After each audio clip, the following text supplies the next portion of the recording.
What is up, everybody? Welcome back to the Omega Metroid podcast. I am one of your hosts here on the show.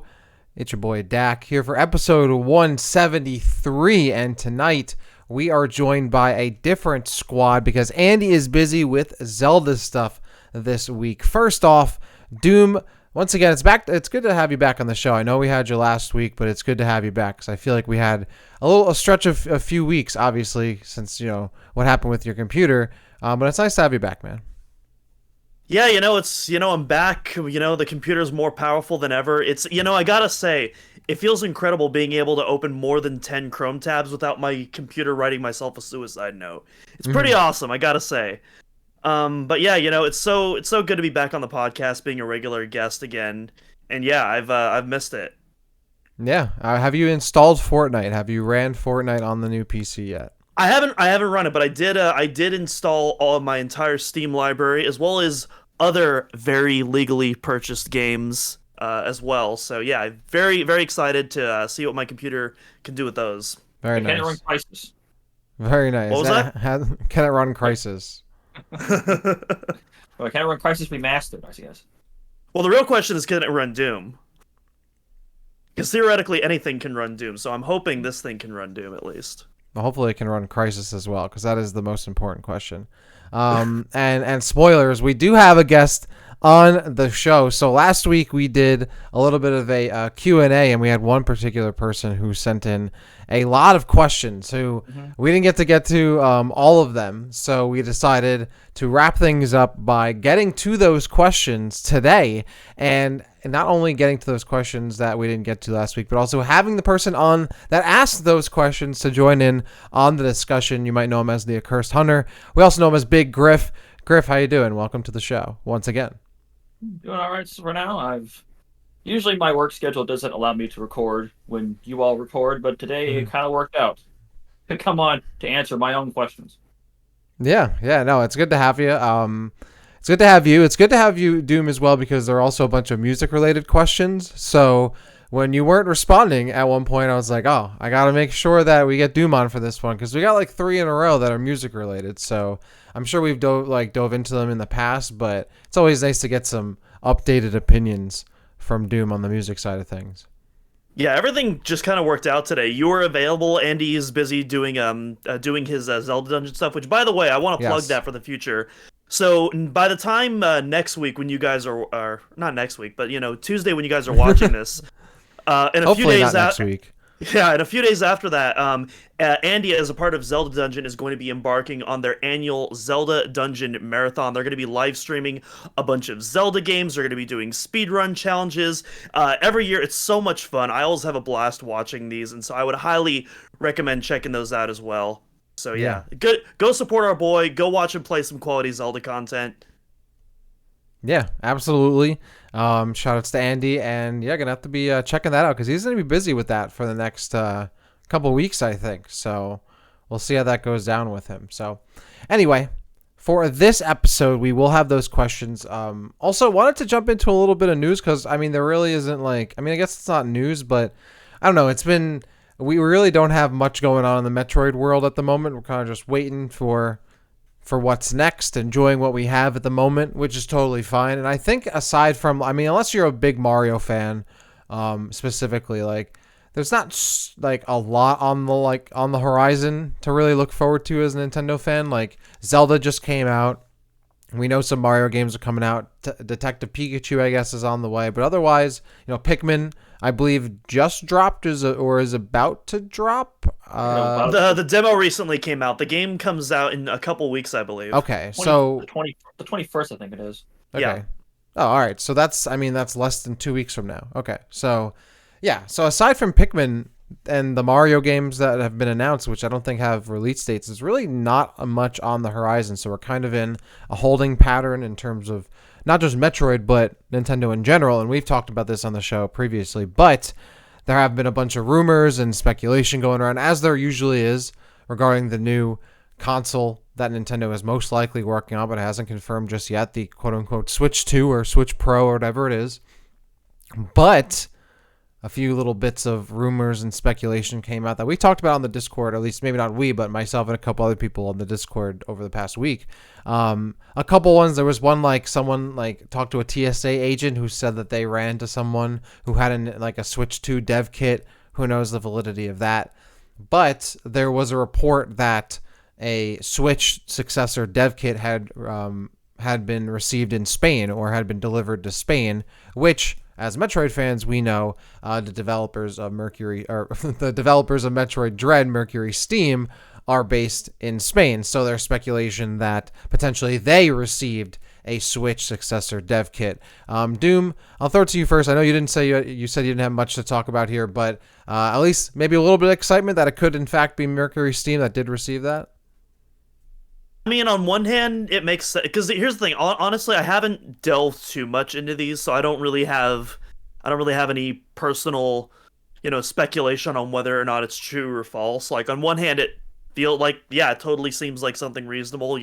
I think everyone's in agreement that we talked about this a couple weeks ago on during the Direct podcast. I think we're all in agreement that we're starting to approach the tail end of the Switch, so it makes sense that developers would start receiving dev kits. On the other hand, though, this totally could also be something that is a fake leak. Like it totally fits in that realm as well. And I personally haven't done, enough research to, be able to give my own personal speculation one way or the other. But I mean, sure. Yeah. Well, fantastic amount of credit you're giving to me because I did not do much research except read a glance at a news article, but no, I definitely hear you. Yeah, I think that would be exciting to see, and I think we are at the tail end like we've discussed, so it would make sense. And I think the biggest kind of pivotal part of this is that if like a developer like Mercury Steam is getting a dev kit potentially at this point, then maybe we are close to seeing this new console soon because they're not a first-party developer. Like they're, I still believe, like technically a third-party developer. So if they're getting a dev kit at this point, then I think other developers probably have had them by now. I'm sure Nintendo has been working with them internally for a while, which would tell me that we might be seeing this console soon. Griff, do you agree, or you have anything other thoughts on that? If this Switch 2 is like a year and a half, 2 years away, it makes sense if people are getting dev kits. Although I figure people would have gotten them earlier at this point, but it wouldn't surprise me if someone's getting some relatively soonish for whatever they're working on. Well, hopefully they're working on something exciting because I want to see that Switch 2 because I want to see Metroid Prime 4. I want to see Metroid 6. And truthfully, that is really the only Metroid tied to that news is potentially it has something to do with Mercury Steam, who could be working on the sequel to Metroid Dread or potentially a Metroid Fusion remake or a Super Metroid remake or something like that. Yeah, my thing with the Switch, like, don't get me wrong, the Switch I think is probably one of my favorite consoles of all time. I don't think anything will top the GameCube because of that nostalgia factor, but like being as objective as I can with the amount of titles that I love being available on the Switch, I feel like that's one of, if not like one of the best consoles I've ever owned. That being said, I am so ready to move on. I'm ready for something with a bit more power.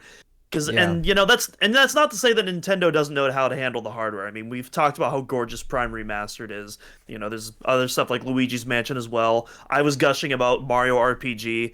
But, that being said, like, doesn't mean those games aren't beautiful, but just imagine what Nintendo's resources and their talented artists could do with even more powerful hardware. On something at least on the power of a PS4, or if not a PS4 Pro or an Xbox One X or something like that. Yeah, I think right now, and maybe it's just my personal opinion, but I would say the consensus maybe, or for a lot of people would be, love the Switch's like gimmick or like features, love the library, want new hardware. Yeah, like that's how I feel like, and that's how I'd have to imagine that whatever new console we get is not going to be like a huge difference from the current Switch. I think it's just going to be, I feel like even though Nintendo's not known for doing this, I just don't see them going like so far away from what was really successful with the Switch and not carrying over that library and not just putting out a stronger one. But I mean, this is Nintendo. They'd never really do that. So I don't know. Maybe I'm just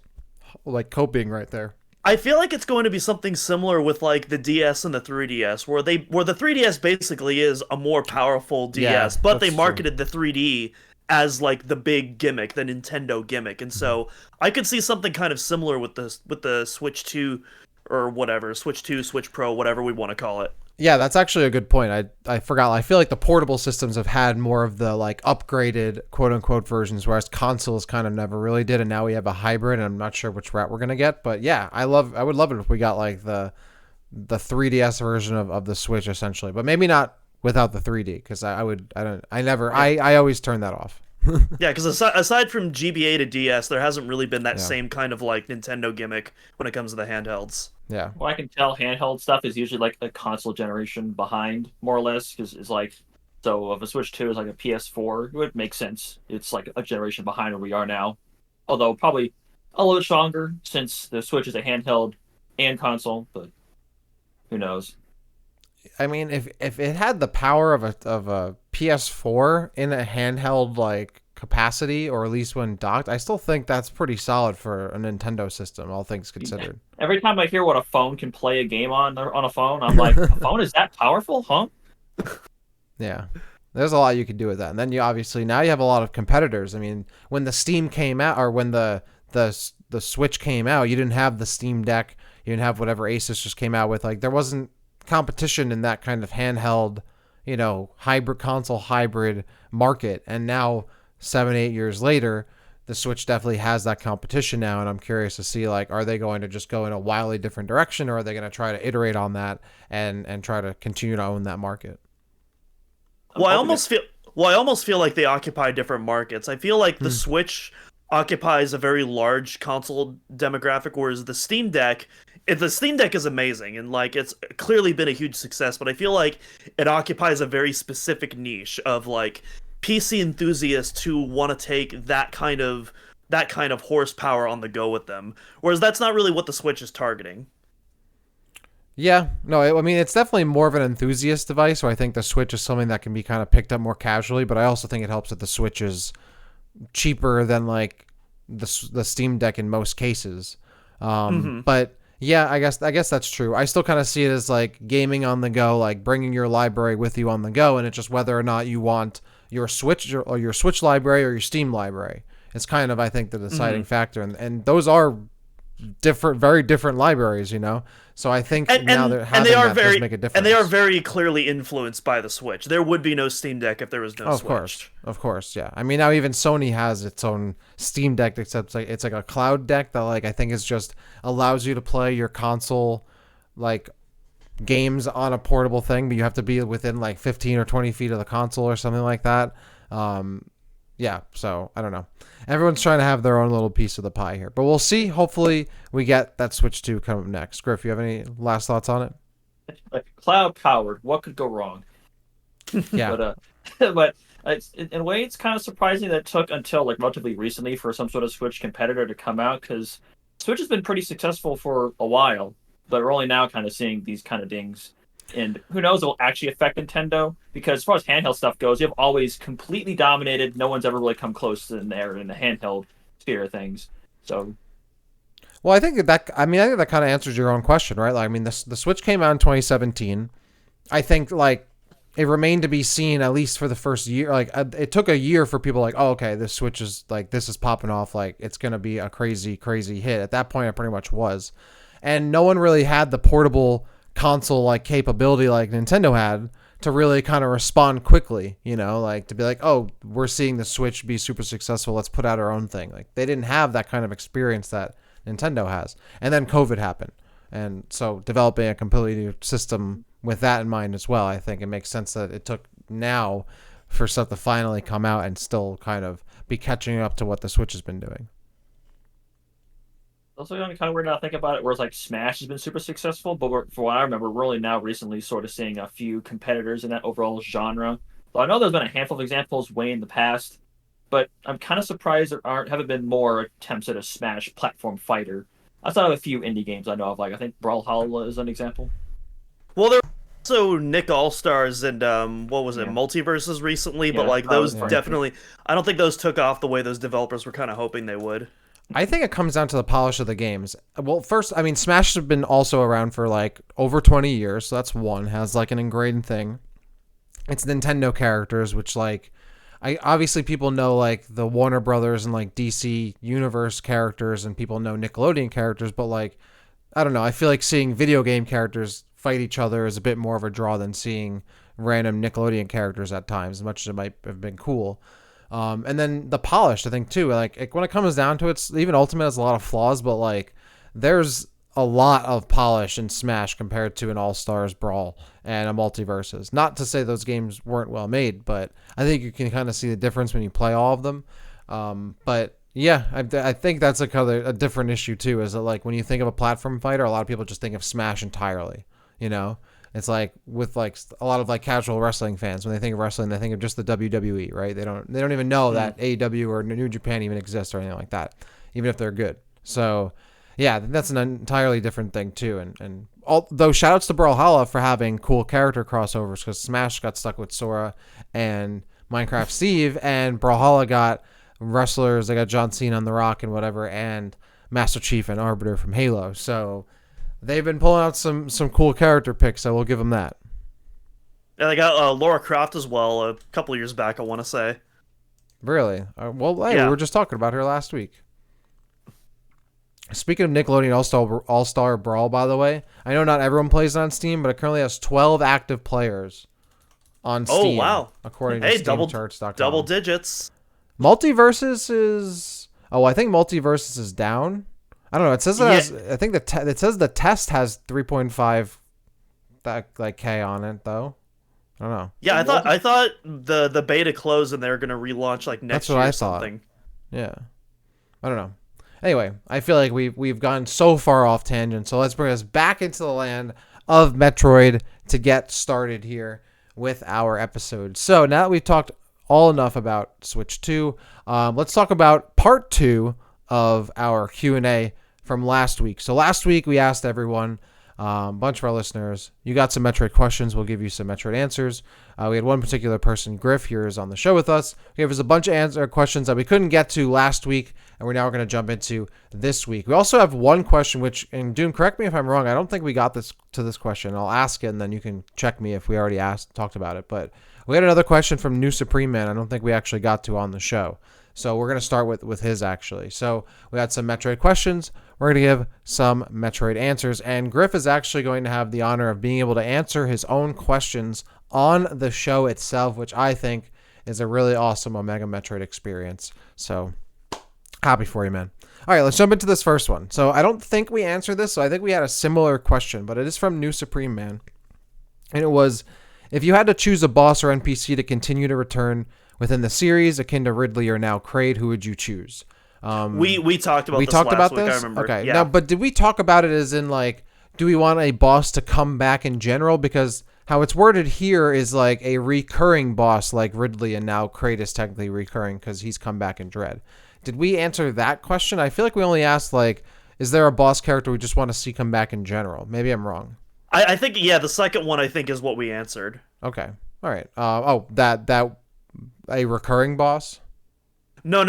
Like a random boss you'd want to see. Okay. Because I remember my answer was Diggernaut, which is definitely not a recurring boss. Okay, so then let's ask it. I think that's what Nude Supreme Man is asking, though, is like a recurring boss or NPC we'd want to see come back. Not necessarily just like a one-off random like appearance. And if they're not asking that, even though I think that's what they are, let's answer that anyway. So Well, if they didn't ask that, then we answered the other version last week, so we're covering both sides. Right? We're covered. We're good. We got our bases covered. Let's answer this question. What recurring boss or NPC, I guess non-boss character, but whatever, do we want to have return? Maybe like what other character would we maybe want to be recurring or boss character? I have a personal response to this. I'm going to wait. So I'm actually going to throw it over to you, Griff, because this is not your question. So Griff, any boss or NPC that you'd want to like be like a recurring character in the series going forward?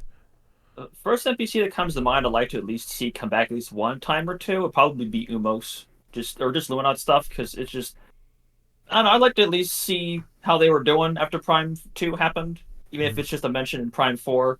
I don't necessarily want them to show up in literally every game going forward, but just maybe a time or two in long-term future, have a Luminant stuff at least be mentioned. Maybe help out Samus in some way, considering how heavily she helped them in the past. That could be cool to see.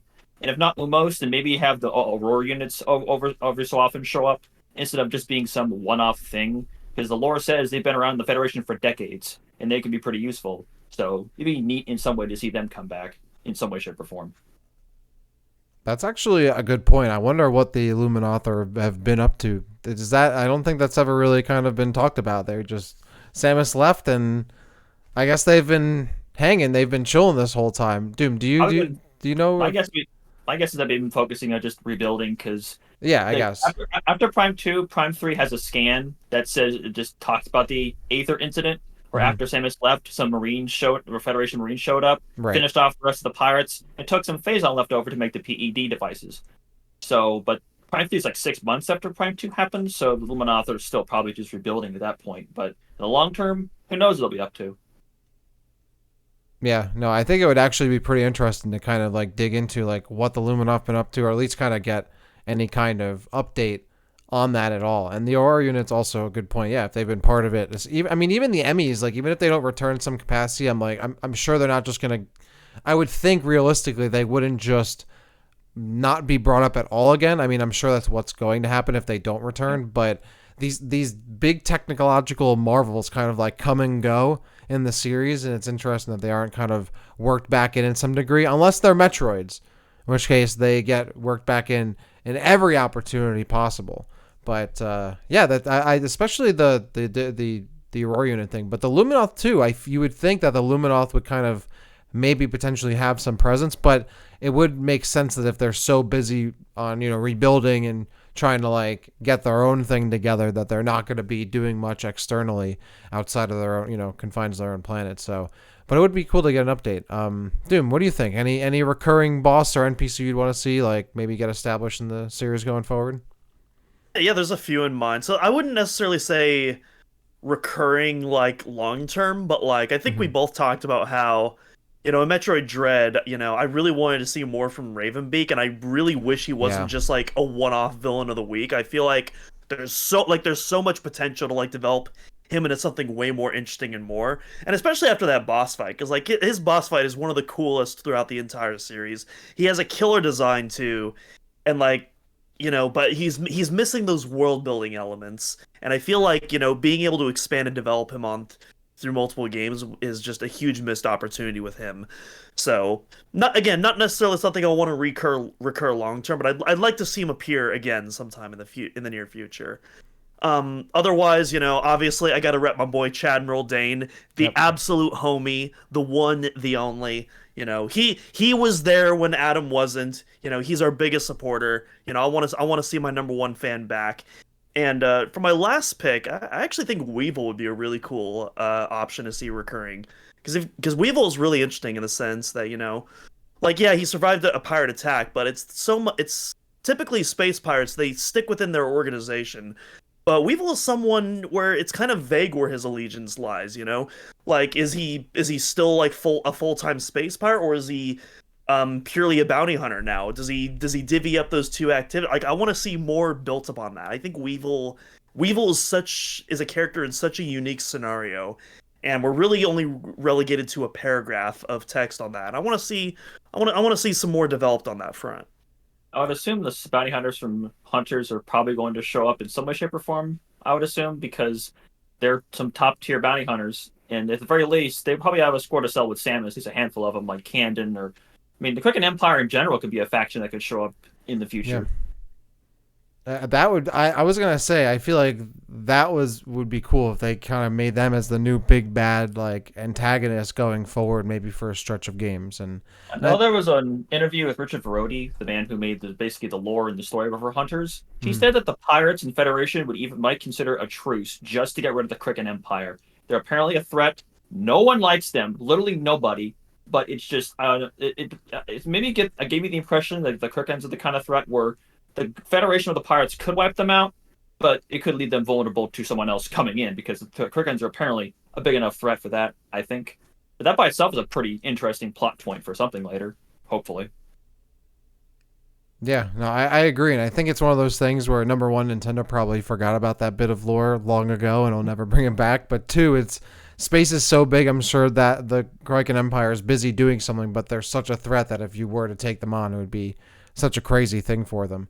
Like such a crazy fight to actually take on all of them. Like even just I remember the trailer, like they literally swarm like insects. Like they're just a crazy massing amount of them. Doom, you did bring up a good point though, because at least for me, I'm definitely down with bringing back characters for like story arcs.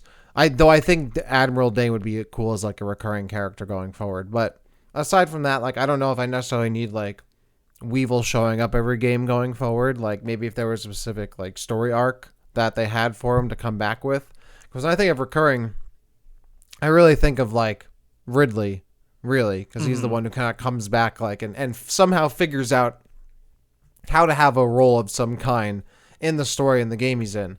And I do like that Ridley is that one character that has that status. To me, it gives like some kind of significance. I feel like that there were more characters that just came back in some kind of way, shape, or form somehow. It kind of just it diminishes the effect it has, and it doesn't make Ridley seem as special in that kind of way. I think it kind of makes him kind of interesting that he somehow cheats death so many times. Like on the Ravenbeak thing, I would love for Ravenbeak to come back, but unfortunately they killed him. As far as I know, I feel like if they came up with some Ravenbeak is back in some kind of way, I'm like, they already do that with Ridley. Like, does he need to do that too? Like, it's unfortunate that he got defeated, but that's the decision you made. I hope you stick with it, as unfortunate as it is, because I would love to also have him back. But I feel like somehow Ravenbeak has returned. Yeah, like I don't want that necessarily. Whereas like with Ridley, I think it's like his thing, it's his character, and he has that such like he has like a personal tie to Samus. So him coming back, I think, makes a lot more sense. Whereas if like the Diggernaut kept coming back every game for some reason, like I think it would be kind of funny the first couple times and be like, oh well, this is like why the Digger. It would just feel kind of random. With Ridley, it has some meaning to it, I think, and some significance. So I hope that there isn't like a boss or character that becomes like recurring to that extent, because I feel like Ridley's the only one who should really kind of occupy that role, especially for bosses. NPCs, I guess, doesn't really matter. Like if Admiral Dane shows up in every game moving forward, like whatever. But I mean like significant characters, especially bosses. So yeah, I hope that doesn't happen, but I would love for some characters to come back, especially some of the hunters to like kind of come back into the fold somehow for their own stories. Especially as now it seems like the road is open for Metroid in terms of storytelling. Like the last arc kind of ended like with, Super Infusion, like the main story ended. Prime 4 is following off of a completed trilogy as well. So like we don't really know where the story could go at all. And so that's I think the most exciting thing. Who is going to be the real big bad? Is it going to be Silex? Is it going to be someone farther than Silex in Prime 4? Who knows in Metroid 6 where it's going to go? So yeah, interesting stuff. Dig or not, the overall, I guess, minimum framework is big killer robot with a single glowing red eye. And the Emmy can kind of do something like that. So something like the Digger not showing up makes sense to me. Kozo could have made something somewhere that Samus has to deal with. And for Ravenbeak, for him coming back, Nintendo could bring him back if they really want to. But it's like, he's a Chozo and connected to Samus. So he could be an Uncle Ben situation, but he is not coming back no matter what. Even though they could if they really wanted to. Like, he had some facility over here and he cloned himself, and that's all they really need to do. Even though there's like, I think it's the 100% image for Hanubia, where there's some figure in the background. It looks kind of like Ravenbeak, but he has like this twin-pronged like lance of some kind. I mean, is that a tease for someone next? Is it just a cool-looking image? Who knows? Although, I kind of hope Metroid 6 is something completely new. Although, I would assume it would have something to do with Samus's Metroid DNA, maybe. Who knows for sure. Yeah, well, I mean, I hope it. I know that Nintendo and like Mercury Steam or whoever could totally come up with a way to make Ravenbeak come back. That I have no. I'm sure they're just want to bring him back so bad because they're just boiling over with ideas to bring him back. I'm sure, clone him, do something. But I agree. I think it's more interesting if it's a completely new story, and you do have like. The external story is something new. Not Metroid. Samus is facing a completely new antagonistic force, but also the other story is she's dealing with her new Metroid powers, and she's dealing with that internally and how that affects how she lives and whatever. So yeah, I would love to see that, and that's why something like the Kraken Empire coming back I think is very interesting, or dealing with Silex or whatever it is. So absolutely, but yeah, bring back Admiral Dane. I like characters like Admiral Dane, like Anthony, like characters who just like casual, like have casual camaraderie with Samus. Like, don't have some weird like angle with her. Just like, oh, what's up, Samus? How's it going? Like, love characters like that. Want more of them. I kind of find it funny where at the end of Prime 3, Admiral Dane is like, oh, most of our fleet got wiped out by the pirates. What about Samus, though? Who cares about them? Where's Samus? Everyone needs to be talking about Samus. Chad. absolute Chad. If Samus isn't on screen, all the characters need to be asking, "Where's Samus?"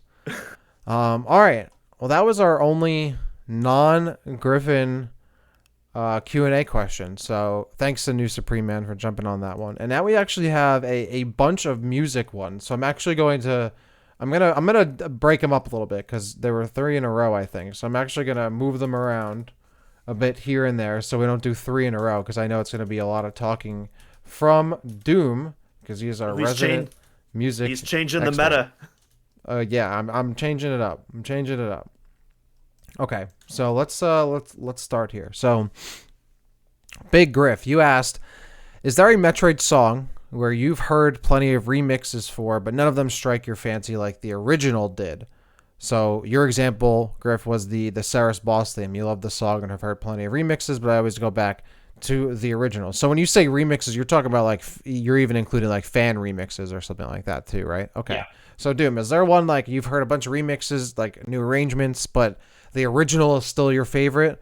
I'm sure there are many of those, but is there one that maybe like sticks out to you the most where like you've heard so many remixes of it, but you're like, nah, they'll never beat the original?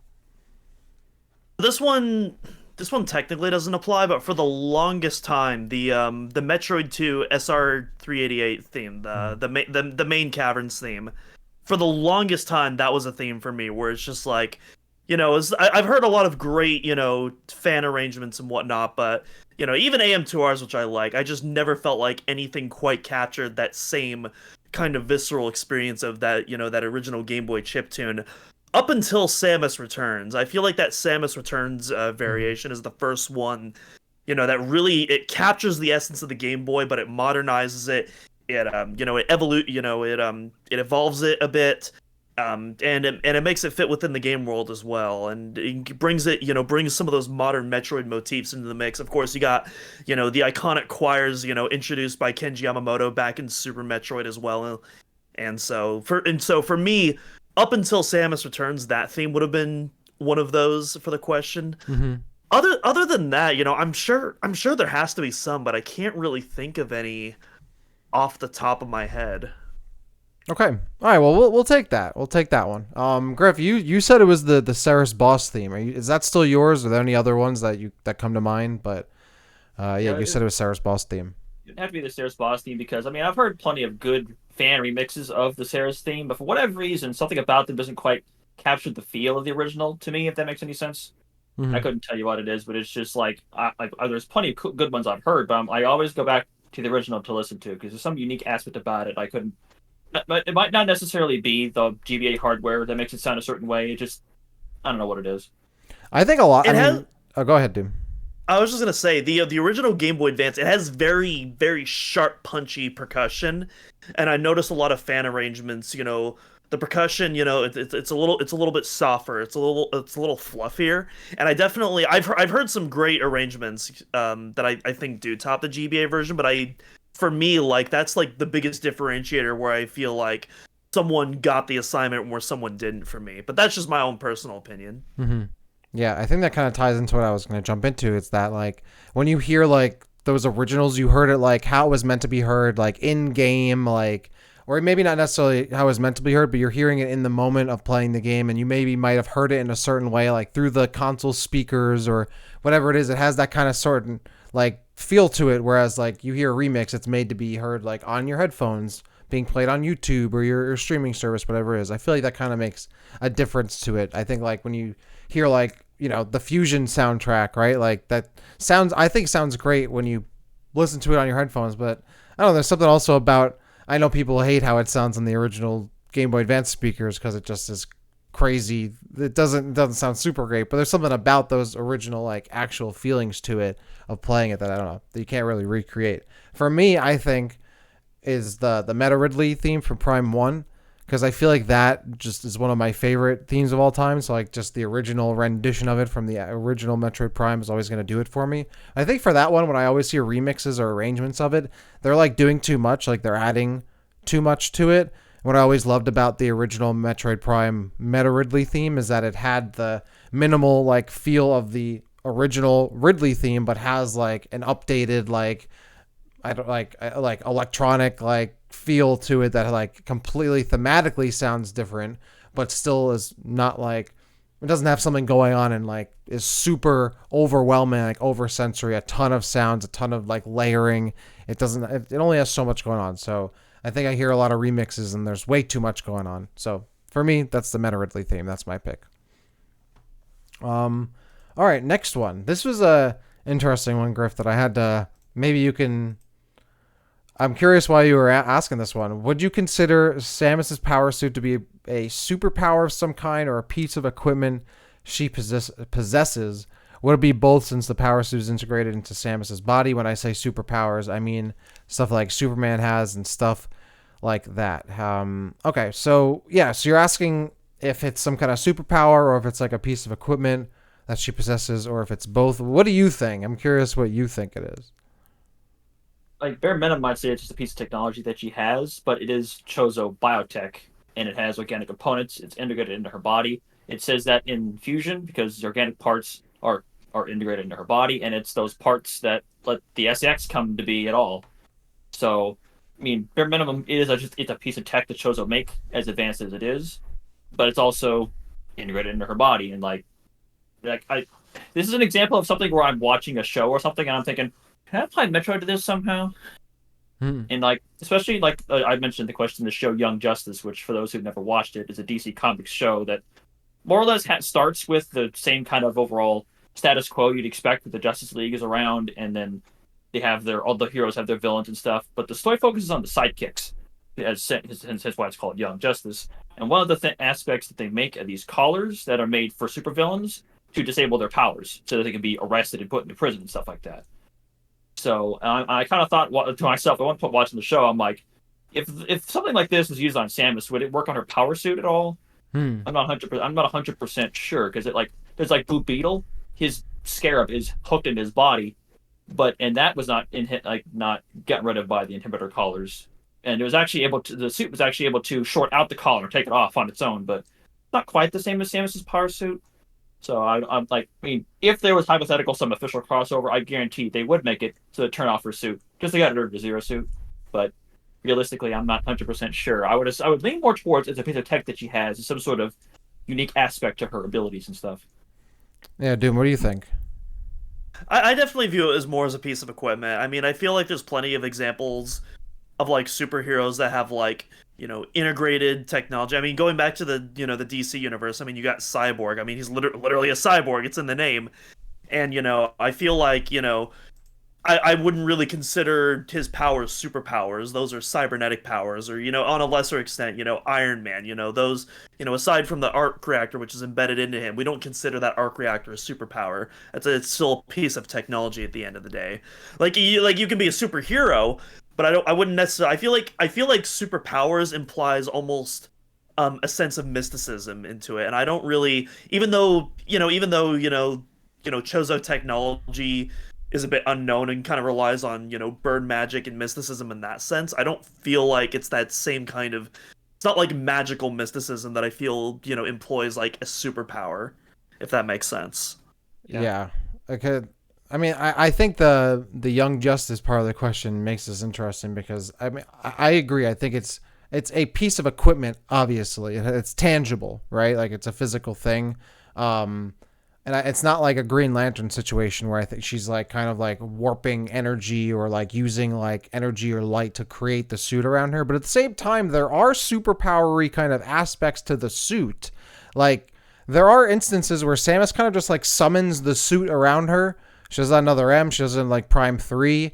Like, the suit just kind of like morphs around her, just comes out of her mind or her body or whatever. And I think she even kind of like needs to concentrate to keep the suit going, which obviously has kind of, depending on which game you're playing, isn't necessarily true. And that's one thing about the suit too, is that like it's not consistent in how it operates game to game. But I would say that it has like, it's a piece of equipment, but summoning the suit or like having it on her might be a superpower to some degree. And then again, I don't know, because in Fusion, it had to be surgically removed from her. I don't necessarily think it could be because the suit was like, it's a physical thing and it's so ingrained on her, or it's because the X were also melding them together. it's weird. Like sometimes it's like a physical thing that can't just like, and that you would think in Fusion Samus would just like lose their concentration, the suit would go away instead of having to be surgically removed. In Metroid Prime 3, she's sitting in her chair and the suit just morphs around her and it just shows up. Is that a superpower to have the suit appear like that? Maybe. I don't know. Maybe a collar like that would in Young Justice would stop like the suit from appearing, but maybe not operating once it's formed. I don't. Then again, she just takes off a helmet like it's a regular piece of equipment. She doesn't like make the helmet like zap away. She takes the helmet off like it's a regular helmet. I don't know. I think you bring up a good point about the different games because like not only because like we don't really know exactly how the power suit fully operates. Like each game when they do try to explain it, it's extremely vague. We don't really have a detailed breakdown. But as you just mentioned, also like a ton of games like completely change what little information we do know about the power suit as well. And so there isn't really that line of consistency going either. So that definitely complicates things quite a bit. Yeah, no, I think ultimately it's kind of a little, I don't think it's a superpower. I think maybe like maintaining or creating it or putting the suit on maybe is some kind of superpower, but I don't know if necessarily the suit itself is, though it seems to have superpowery qualities. I would think like Samus's like Chozo DNA is maybe closer to like a superpower or an ability. Like that kind of is outside of like technology in a way. Like it literally is compared to a human, she's like a superhuman in those regards. So I think that's maybe more akin to a superpower. I'm assuming her superhuman physical capabilities that are tied to her Chozo DNA infusion, I figured that would be shut off as a superpower of sorts. But the power suit, I'm not necessarily sure of because it's more of just a piece of technology that Chozo make, as spectacular as it might be. Which I always thought about was interesting when you do the stealth mission at the end of Zero mission. Samus kind of just, I mean, I know she's stealthing around, but she kind of just moves around like a regular human, you know? I mean, I know for gameplay purposes, it doesn't make sense. Like if she was able to just like superhuman around everything, it would take away the stealth aspect of that part of the game. But you would think that she'd be able to, I guess she kind of jumps a little farther than a human, but I don't know. You would think she maybe could do a bit more superhuman-y stuff. Maybe I'm misremembering. She can still jump pretty far. I guess like, she can, to, like, yeah. Plus doing all those somersaults, like... I don't know, gymnasts these days, man. I watch the Olympics. I could see them doing some of that stuff. I figure if Samus is as strong as the series says she was, she could have just run up to a pirate and break him in half. But I would love to see Samus literally fight a space pirate with their bare hands. I think she tried to run away a bit too much in Zero Mission. She could have tried to... If we had the melee counter back then in Zero Mission, that would have been a completely different stealth section is all I'm saying. She was just being polite. She wanted to go easy on him. Yeah, it could also be just some sort of, I'm in enemy territory, I don't want to risk getting to some scuffle and be overrun, I guess. Yeah. It's not worth the risk, and it made for, in my opinion, a fun part of the game. Okay, next one from Griff. Doom, I'm going to throw this right to you. We've probably answered this on the show, I'm sure, a bunch of times, but I'm going to ask for your updated answer and see if maybe you have anything new for us. If you could pick one person or group to be in charge of making a Metroid soundtrack, what would your choice be? Don't pick the guy who composes stuff from Doom. Don't pick Mick Gordon. Yeah, I love Mick Gordon, but that would not be my choice. Okay. So here's the thing. So obviously my choice would be Kenji Yamamoto, but at the same time, and I'm not gonna go on a whole tangent, but like at the same time, yeah, Kenji Yamamoto is one of my favorite composers of all time. Yes, I think he's the best composer Metroid's ever had. I feel like he and Hirokazu Tanaka, as well as Minako Hamano, those three I feel like understand the core fundamentals of what makes Metroid music so unique better than anyone else that I've seen compose these games. But Kenji Yamamoto would be my first choice, but at the same time, Kenji Yamamoto's not going to be here forever. He's gonna retire from Nintendo someday, and obviously, he's gonna be gone someday. He's in his late 50s, so clock's ticking. But yeah, very morbid. Also, you can't pick someone who's worked on Metroid before. I'm gonna give you that. Well, so my second pick, and obviously it's never going to happen, but it's actually someone we've had on the podcast before, and that would be Cinemax, because I think he's someone who absolutely understands the assignment. Okay. The YouTuber pitch for the soundtrack. Okay. Well, that's a pretty big vouch right there. Shout out to Cinemax. And no hire this man. Yeah. Griff, what about you? You can pick someone or anyone to be in part of. You can't pick someone who's done a Metroid soundtrack before. Yeah. That's a cop out, I think. Not super knowledgeable, a lot of music people, but I think the first person to pop into my head would probably in a way be Marty O'Donnell. I think who's like I love the Halo soundtrack, and in a way I kind of feel like the Halo kind of music would gel well with the kind of experience Metroid would have. He could do good, interesting stuff with the Metroid game if he was allowed the chance. But that would be the first pick that pop into my head. All right, I'm gonna go with the Foo Fighters. I want to see how the Foo Fighters do a Metroid soundtrack is my pick. Next, okay. We're gonna hear Everlong during the escape sequence. Hell yeah. Oh wait, no, Nickelback. I'm not opposed. Nickelback. Maybe for the Other M remake. Well, for Foo Fighters, they could do There Goes My Hero. Watch her as she goes. Aim for the bushes. Yes. What is that? That's the other guys, right? Yes. Love that movie. Okay. Next one. We are at. Do you think Samus grows stronger over time, or is her strength completely tied to her suit upgrades? Griff, what do you mean by this question? Does she grow stronger over time? Are you talking like in terms of like getting new abilities and upgrades, or like are you talking literally like literal physical strength? Sort of kind of like that. 'Cause I'm thinking like as certain characters who are long lasting and gone through a lot of games overall just improve over time naturally in some ways. Like an example in a way is like would be Sonic in the sense of like it's like going from classic to modern. Sonic is legitimately growing more powerful. Like in Sonic Generations, he can be perfect chaos in base form. When in Sonic Adventure, he needed Super Sonic to do that. And on top of just learning boosts and other things.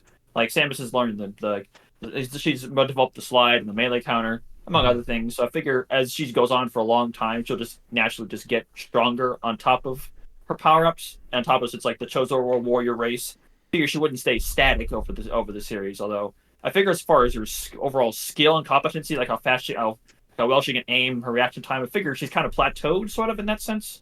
But I figure she can still in some ways get stronger over time instead of just her power-ups, if that makes sense. Yeah, I think on one hand, yes, I would assume that she's getting stronger mentally, like she's getting more experience and learning more as the years go on and throughout the missions. She's probably getting stronger, like she needs to maintain her physical form and probably works out or whatever it is. She probably doesn't need to work out, but like she probably maintains herself physically either by doing her work or otherwise.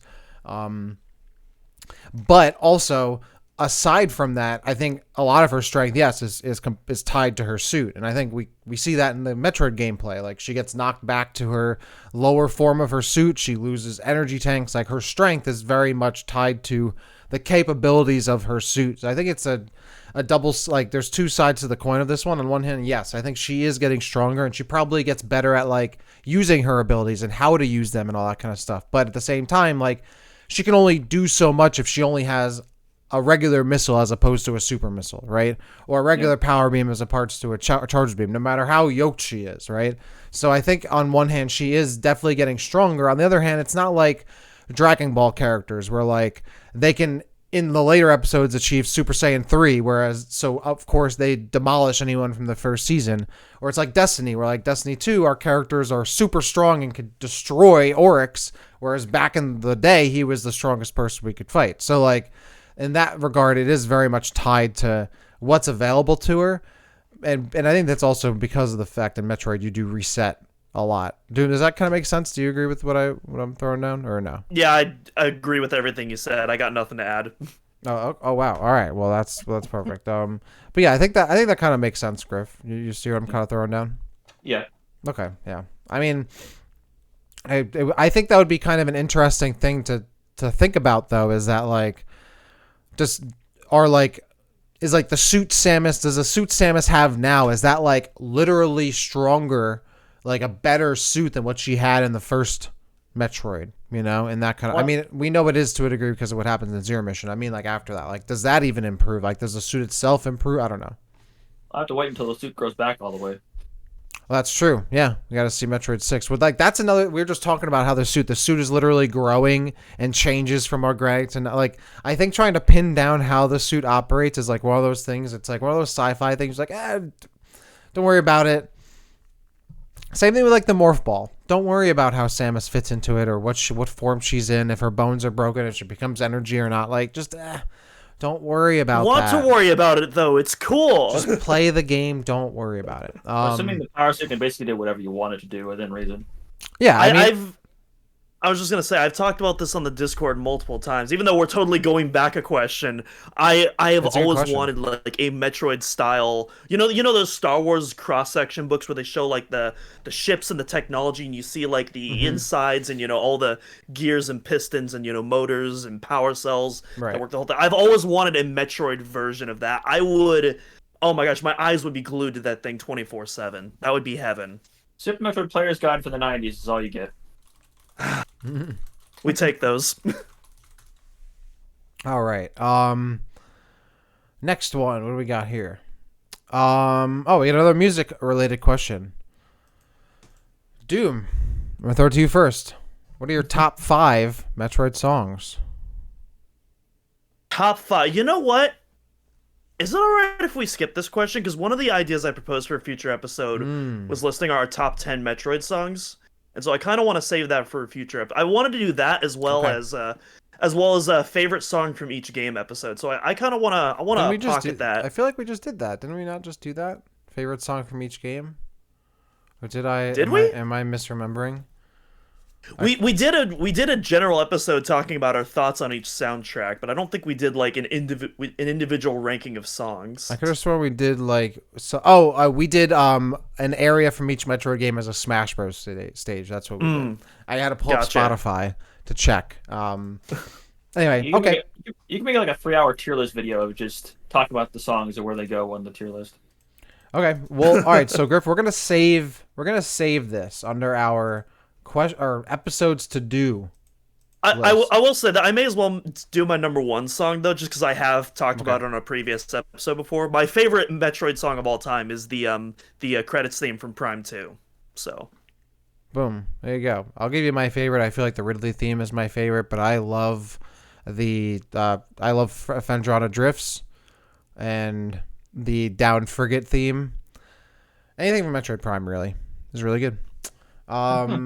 Griff, we don't know your top 5. I don't think we've actually asked you your top 5. And if we've talked about it on Discord, I don't remember. So, boom, boom, boom. From 5 to 1, the Big Griff Metroid music top 5. Number 5. What is it?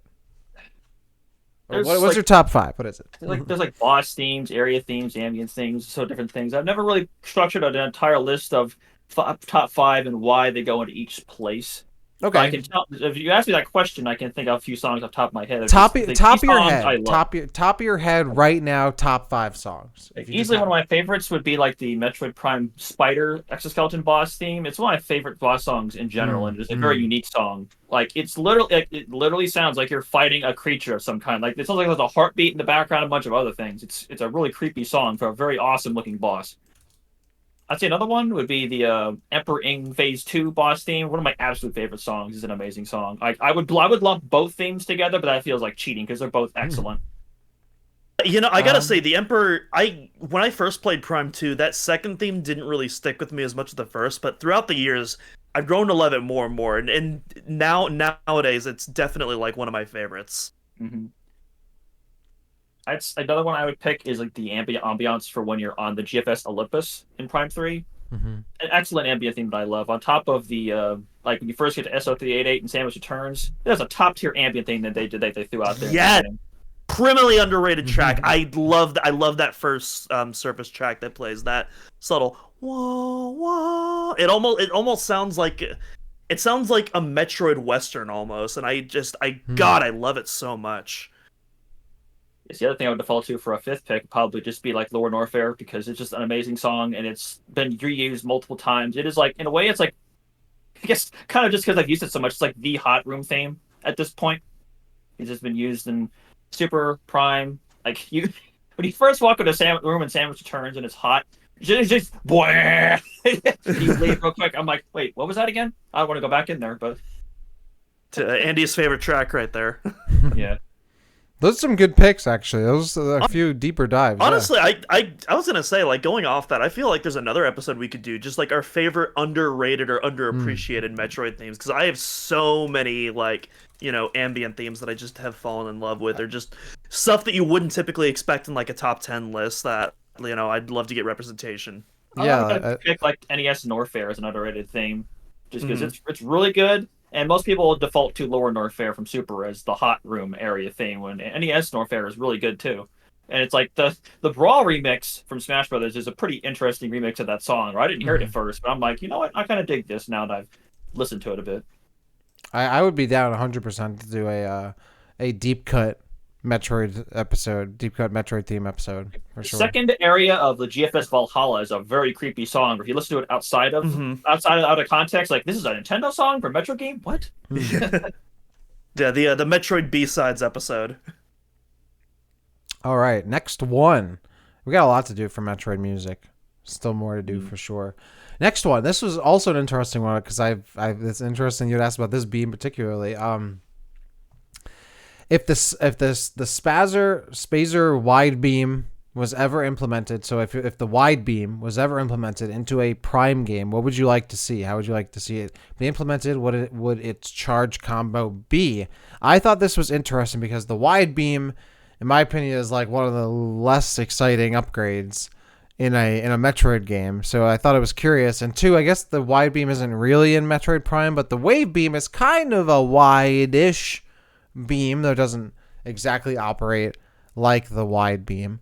Um, I mean, I guess if it was implemented into Metroid Prime, I don't have too much to add on to this one. I have more on the charge combo, but I feel like into a Metroid Prime game, I could see it. I almost see it more of a stepping stone in like the power beam skill tree, so to speak, rather than being like I wouldn't want it to be like the equivalent of a wave beam or a plasma beam or like something like that, or like an ice beam, or like it's something you select and it's like a whole dedicated thing because it's not a very exciting beam.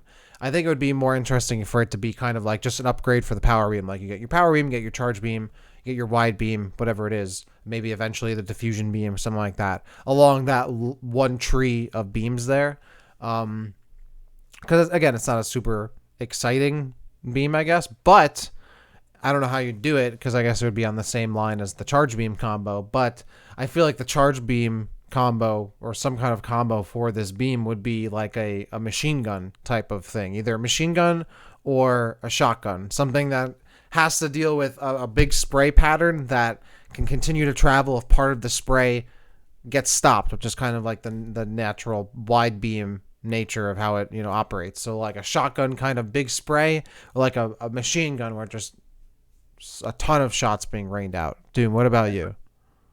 Yeah, I would actually say like I think the closest would be the charged variant of the light beam from Prime 2, where that Mm. actually fires like a spread shot of like particles. So I feel like that would be kind of the closest to like what a wide beam would be like in a Prime game, but I would imagine this would be for the base shots, not just the power beam shots. Yeah. I don't know how. I mean, I'm not opposed to it. If they could think of a good way to implement that, I think it would be a cool power up.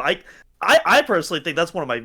I don't want to say it's one of my favorite upgrades, but I think it's a really cool upgrade in Metroid games. It kind of reminds me of like the classic kind of like Gradius, or like what's the what's the Namco space shooting game? But like those top-down space shooting games, you get the Mm. the power up that gives you the spread shot. It kind of reminds me of that, but like in a Metroid game. And I've always been a Contra big spray fan of gun. those. Huh? Yeah, the Yeah, Contra spray gun. That's another good example right there. mm, Yeah. Um, but yeah, I'm not sure how effective it would be in a 3D game though because of the lock-on. I feel like that lock-on takes away a lot of the risk reward that comes naturally, when extending the beam, because essentially like the wide beam, it allows you to be less accurate, but if you want to have the max DPS, you still want to maintain that accuracy so that all three of your shots are still hitting your opponent. But with the lock-on, it's kind of negated almost, and so I feel like that would only work without the lock-on. But maybe there's a gameplay mechanic that I'm missing, and Mhm. Retro Studios, or whoever implements it, finds a way to make it work. I would assume the Spacer would work best in a Prime game if it was stackable with the Power Beam, because if you could switch between Power and Spacer Beam, Spacer's kind of like a flat upgrade because it, like in a way, like triples your firepower if all shots connect. So like if you could switch between power and space beam, if they were separate, would you go back to the power beam ever again? I'm not 100% sure, unless it's a static upgrade like in Prime 3. But Yeah, I although something like those was space beam, envisioning it. I was do just gonna what? say I was kind of envisioning it as like a stackable upgrade across all the main beams. I wasn't envisioning it as its own unique entity. Yeah. I So mean, I've seen a handful of actually some mods of Doom where they actually basically make a first person Metroid Prime game where you can like a mod like Metroid Vanguard is a mod of a Doom mod where you can it's like a Metroid Prime like first person running around. Has all the 2D power ups and all the beams that you can switch between specifically. And like the hyper beam, which is a giant, you shoot a blast and almost everything on screen dies. Hmm. But the charge shot in these like Metroid Vanguard and I think Metroid Dreadnought 2 is like you charge it up and it shoots like 9 shots for the charge beam or whatever instead of just the regular 3. Yeah, that's what I was kind of thinking as you both were just talking there. Like maybe it would be like so like in Metroid Prime you can switch between like the power beam, wave, ice, whatever. But then like let's say when you pick the power beam, you have your default power beam, which does your regular shot and like whatever its fire rate is, and you get your regular charge beam shot. Or you pick the wide version and you get the wider like spray, so maybe you get more shots per like trigger pull, but maybe like the rate of fire is a bit slower to compensate, something like that. And I think we've talked about this on the show a little bit in the past, like, you know, skill trees or like upgrade trees, whatever. That's the kind of stuff I would love to see for Metroid Prime and Metroid going further, is where you can kind of pick and choose like how you want to use your beams. Like, okay, like not only can you pick like how the you know what beam you're using, but like the rate of fire or like the setting it's going to be, which like, okay, maybe it has a wider shot but it shoots slower, maybe it's a single shot but you have a faster shot, maybe it's, you know, a bigger stronger shot but it has one really slow rate of fire, stuff like that. I think this is kind of going in that direction, and I would like to see that. I would be fine with something like that as long as you can do it seamlessly in real time. If you have to go into a menu to change that, or if it's something where it takes too much time, then I'm Yeah, pretty against it. Yeah. I agree. No, you just reminded me of this thing for like I think it's like Crisis 3 or 2 where you can like look out your gun and then select what's in the barrel, what's in the sight, what mode is it on. You can just like pull up your arm cannon and just select things. Yeah, That could be a thing. I think it could be like a button toggle almost, like, or like, I mean, you could even do like the weapon wheel, but I think like, I mean, I've been playing. Shoutouts, by the way. Maybe we could talk about this at the end of the episode. What we've been playing recently, but I've been playing Battle Bit Remastered. If anyone's been playing that, it is like Roblox Battlefield. It's a lot of fun. It's like 127 versus 127, fully destructible maps, etc. Anyway, and that a lot of the weapons you can pick like just by hitting the X key, semi-auto, burst, auto, like all those different firing modes. So like maybe you could have that with Samus's beams. You select the beam and then you can change the firing mode. That could be a nice little like compromise there. I think that would actually be pretty cool because it gives you some more options. You can give that to every beam. Every beam could have its own 3 or 4 different firing modes, and now you got a ton of different different beam options when you start opening. Kind it of up reminds that way. me. I don't know if anyone's played the Jack games before, specifically Jack 3, but that kind of reminds me of how in that game, because you basically have 4 different weapons with 3 modes of fire on each of the weapons, and you can seamlessly Yep. switch between the modes of fire between the weapons. I Yeah. was like, I need a Jack 2 and 3. Like the first when you start off, it was like a shotgun.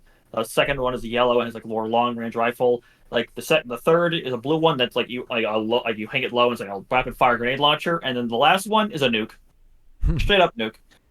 Yeah, I think something like that would work well. Actually, I think it's like Jack 2 is just those 4, and then Jack 3 you had like 3 different Yeah. variants of each gun. Mhm. Yep.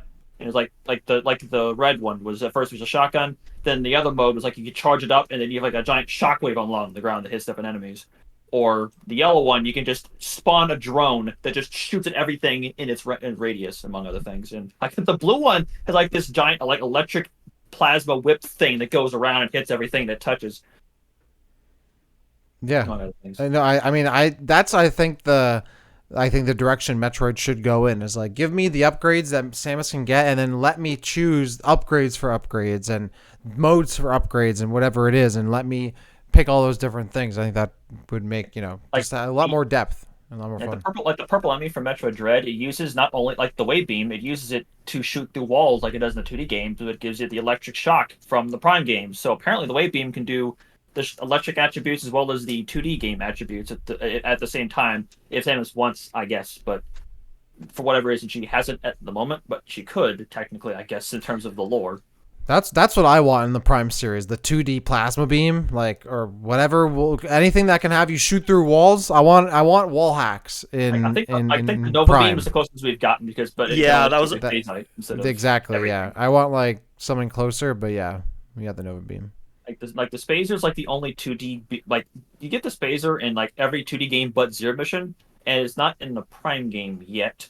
Although since it's like multiple shots, you figure it would be a kind of thing you can use in a 3D game, kind of like the diffusion beam was kind of like a natural sort of upgrade for a 3D action game where multiple enemies are in a close area, AoE explosions.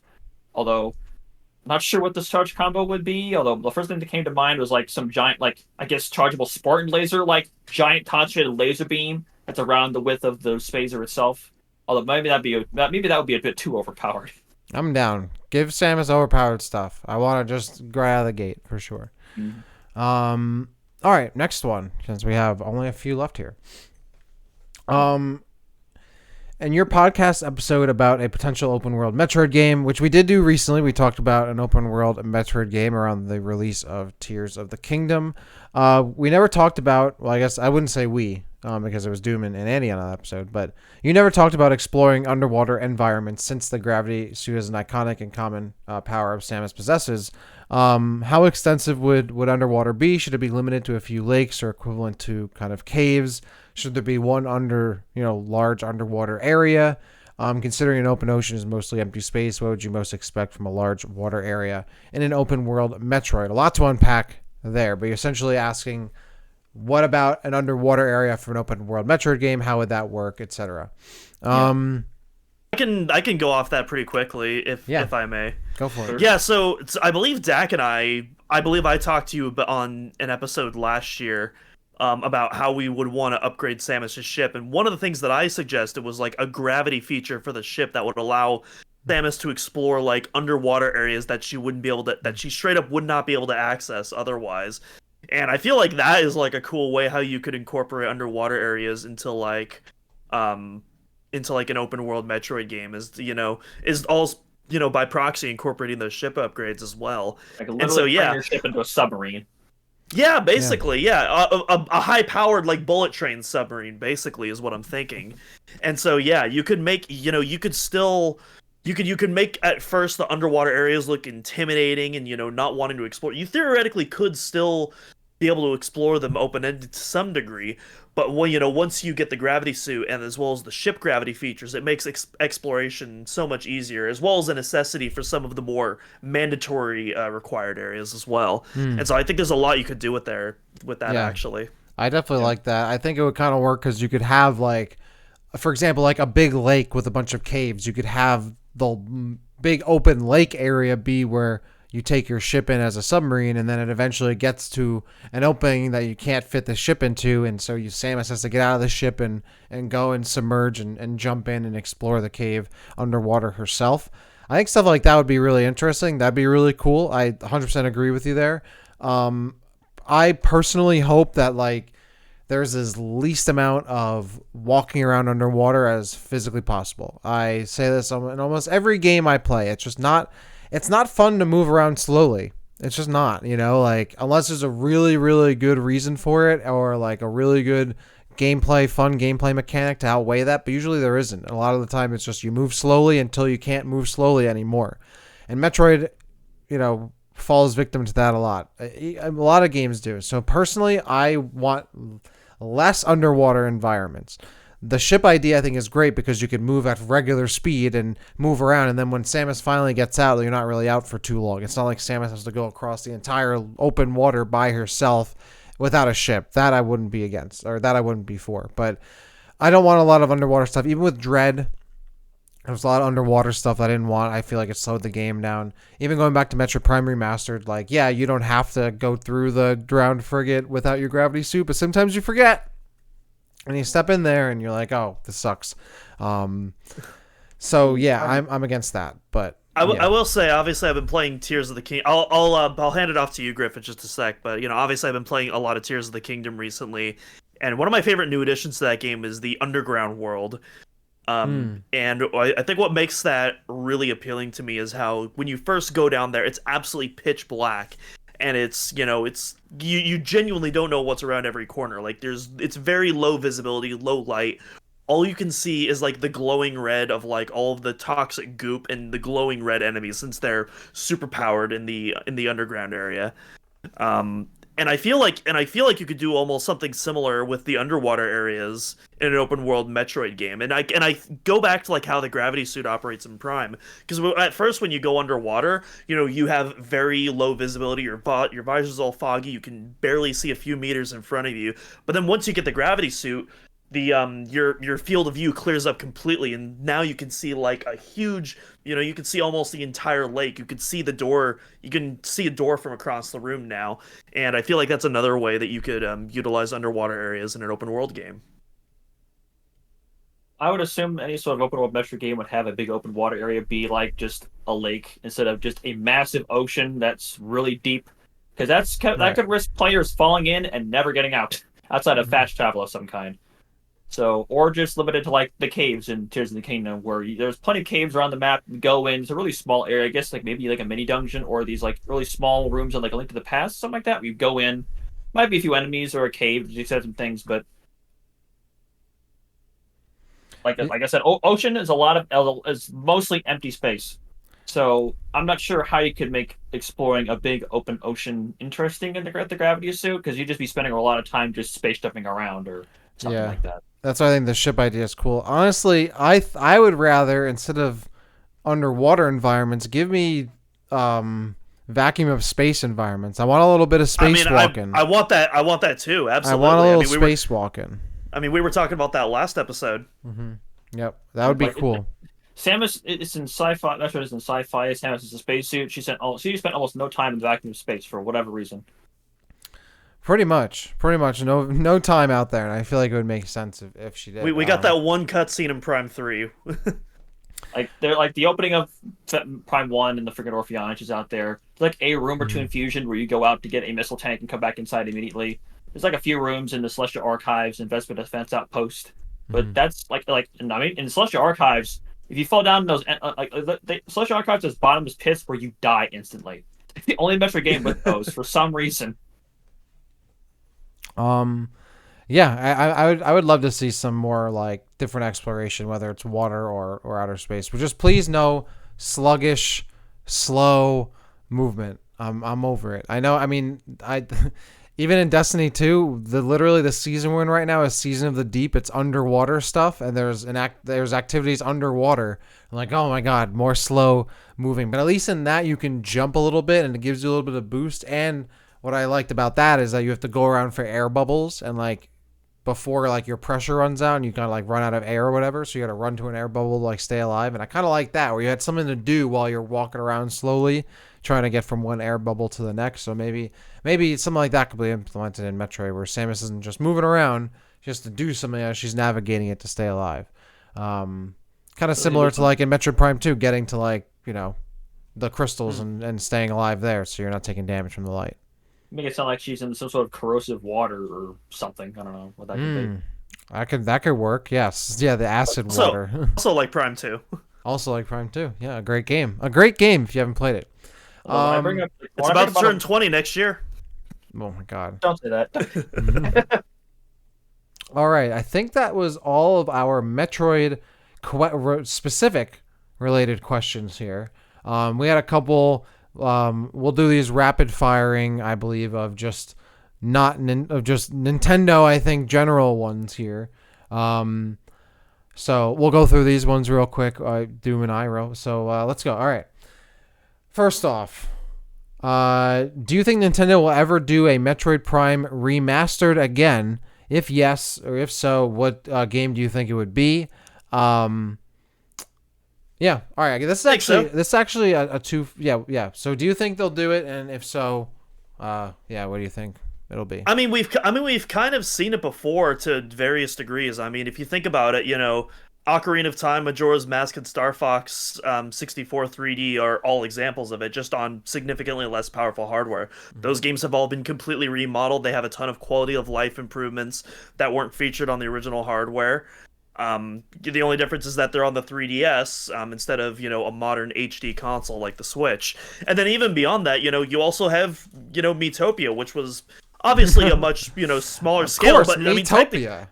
but technically, that game was completely remodeled from scratch, and obviously, you had a lot of quality of life improvements, most notably the custom character creator, which was Mhm. kind of a big meme for like about a month back when that game launched. So yeah, I think we'll see something.